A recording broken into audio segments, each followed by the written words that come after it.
What's going on, guys, and welcome back to another episode of my Next Gen Career Mode. This is episode number 108, and we start today's episode off looking at the squad. Of course, we just ended the summer transfer window. We're now into September, and you can see how I've got the squad lined up. We are going to be playing a 4-2-3-1 wide, and of course, there have been some new signings in this squad, including obviously Boateng and Flume, their first 11 players. But you know, we made a big deadline day signing in Draxler. We brought him for 20 million, and he's on the bench, and it just sums up how good this squad is. It's amazing. It's truly amazing. I mean, Draxler is on the bench because we can't really fit him into the first 11. I mean, I wouldn't mind dropping Sydney Sam to the bench, but then we lose one of our biggest and best pace merchants. And of course, I'm a pace abuser, and I want to keep him in the first 11. So I wouldn't mind playing Draxler at left mid, but I prefer to keep on using Sam there, or Sam's actually on the right mid and Royce on the left mid. But still, I'd rather keep Sam on the pitch basically, and I wouldn't mind dropping Goretzka and maybe play Kroos as a CDM and then play Draxler as a CAM. But you know, I don't really want to do that either, because obviously with with Kroos, he plays much better as a CAM, and I'd much rather play him there because he plays really well there. And with Draxler, it's like, you know, he is a good player, and I think he's going to be amazing for us, and it's a really good signing for 20 million. And of course, he was great for us when we managed Spurs, but he needs to play centrally, in my opinion. I don't think he's suited playing out wide. I think he needs to play centrally.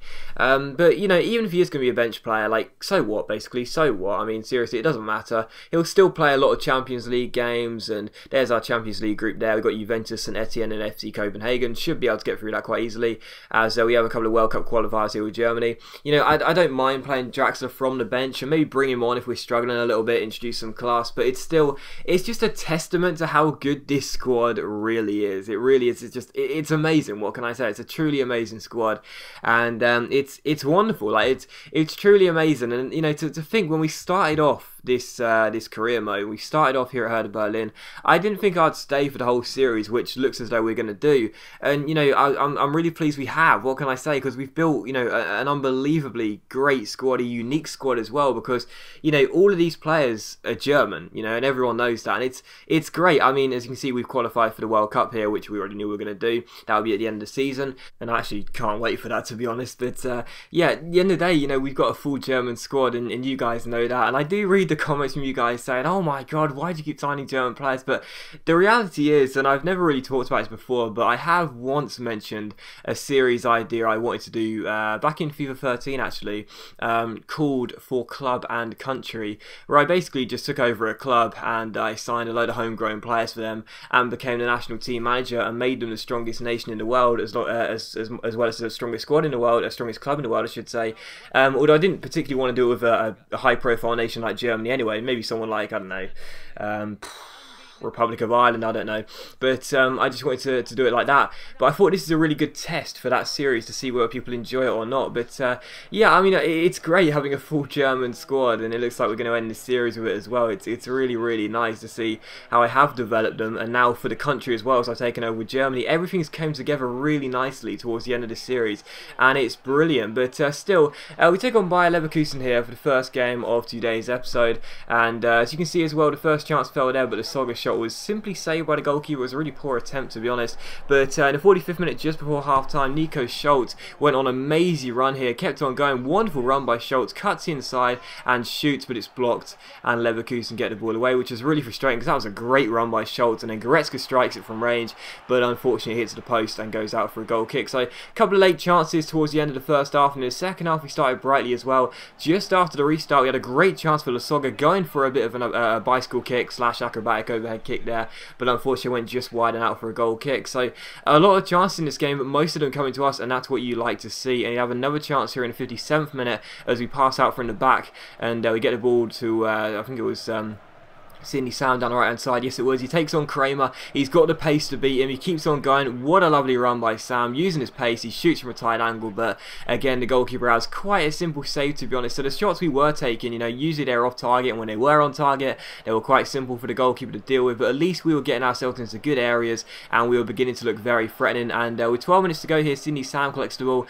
and finds Nico Schultz. He plays it back towards the former Bayer Leverkusen man, who fizzes in across, and somehow I failed to turn it in the centre with Volland. All I needed to do was shoot, but for some reason I kept on tapping the circle button. The shots weren't registering, and the goalkeeper had quite a simple save really, but it was still 0-0. We were still looking very threatening. We just couldn't seem to find the opening goal of the game, and to be honest, a draw against Bayer Leverkusen wouldn't be a bad result. Usually when I play Leverkusen, it's a bit inconsistent. One game I'll beat them with ease, the next one we'll struggle and maybe lose or draw, but this game was frustrating as hell because, you know, I was playing really well. I truly was feeling in control of all the attacks I was making, but I just couldn't score. And in injury time, in the 90th minute, it was still 0-0, and the last chance fell here. Sebastian Young found Flume, back to our right back Young, down his right hand side, plays it back into Flume. A really good chance here, but again, it's a good save by the goalkeeper, definitely on course for man of the match. He turns it behind for a corner and stops us from scoring with basically the last attack of the game. From the corner, it's crossed in, and Mats Hummels does indeed score. So hopefully I made that a bit surprising there. Hummels does score with virtually the last touch of the ball, because pretty much as soon as these animations were done and Bayer Leverkusen kicked off, the referee blew for full time. So Hummels gets the goal, and it turns out to be the winning one with the header from the corner as we win the game by a goal to nil. Very fortunate, a 93rd minute winner through our big centre back, and I'm very happy with that result because again, it was really frustrating, and it was just one of those games where I'm sure you guys play them all the time, where you sit there and think, I've dominated, the match stats will show that, I've had like 20 shots, but I still haven't scored. But I was so pleased that thankfully eventually we did break the resistance of Bayer Leverkusen, particularly from their goalkeeper, and we won the game by a goal to nil. And following that, we had our first Champions League game here against St Etienne, the French side, at the Olympiastadion. We've got St Etienne, Copenhagen and Juventus in our Champions League group.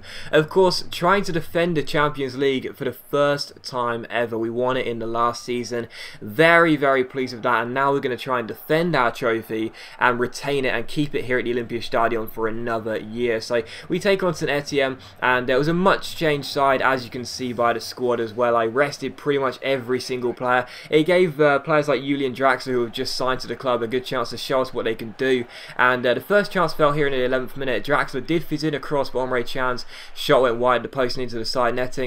And in the 16th minute, we had a free kick just past the halfway line. I gave it to our sweeper keeper Neuer to float in across, and Sebastian Rode, on his debut as well, ends up headering the ball into the back of the net to make it 1-0. So Rode, a new signing as well, another deadline day signing. He gets his first goal for the club. It's an assist for Manuel Neuer. Don't you just love Neuer? I mean, seriously, it's a brilliant free kick by our goalkeeper. Sebastian Rode wins the header and makes it 1-0. So as I said, when I signed Rode on deadline day, I did say, you know, this guy has, you know, really decent all-round stats, you know, both when going forward and staying back as well, as holding mid with high work rates. He looks like a great steal for us at the fee we paid, plus Herman, a player who wasn't going to play much now that Draxler's in. So I was very pleased with that piece of business, and it took him just 15 minutes for him to score his first goal for the club. And in the 43rd minute, another chance here to make it 2-0. Sebastian Young finds his man Yashil, he turns him, he keeps on going, a great chance as he shoots, and it's a really good finish by Yashil as well to make it 2-0.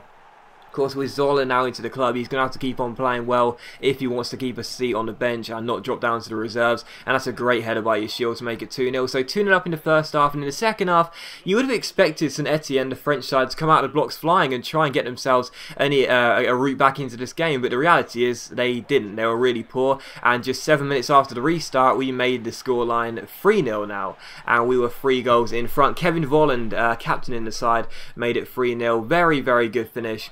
And there was surely no way back for St Etienne. So 3-0 here, and we're definitely on course for our first 3 points of the group stage. That's exactly what you want when starting off a European group. You want to win the first game, and if you can do it convincingly as well, that really does send out a message to the other 2 teams in the group as well as the one you're playing. But in the 61st minute, just after the hour mark, we scored our 4th goal. Kevin Volland got his 2nd of the game, and that was a really nice goal as well. Some lovely passing from the back, from starting with Neuer, going all the way forward, spreading it from left to right, and then giving it to Kevin Volland, who got his 2nd goal of the game. Lovely little jump over the ball as well, as we make it 4-0 here, and we're on course for a very comfortable victory. In the 68th minute, St Etienne had a free kick, and it was cleared off the line by Leitner there, although I think Neuer probably would have dealt with it regardless. And from that, we went on the break, and as Schürrle found Kevin Volland here, he lobbed the ball, he passed the ball into space to him. Volland got round his man, rounded the goalkeeper. I stopped the ball, I couldn't shoot from a tight angle, so I passed it backwards towards Sebastian Rode, and and Roda made it 5-0. So that was a really nice goal as well, a quick breakaway, and I almost messed up with Kevin Volland, but instead I did just about manage to squeeze it to Sebastian Roda. He also got his second goal of the game, so it was a race for the hat-trick now between Roda and Volland, but it was 5-0, and the last chance of the game would fall in the 85th minute, but unfortunately I messed up the hat-trick chance with Volland, and the game did finish 5-0. So a very good victory in our first Champions League game. Very pleased with that. A dream debut for Sebastian Roda as well. What a game he had, and a great 5-0 victory against St Etienne. And yeah, well, this is looking like a really great season this could be, and a very good start to our Champions League group as we try to retain our trophy. But as always, guys, a big thank you for watching the video. I really hope you have enjoyed it. If you enjoyed the episode, then please leave a like, and I'll see you for the next episode of my next gen career mode very soon.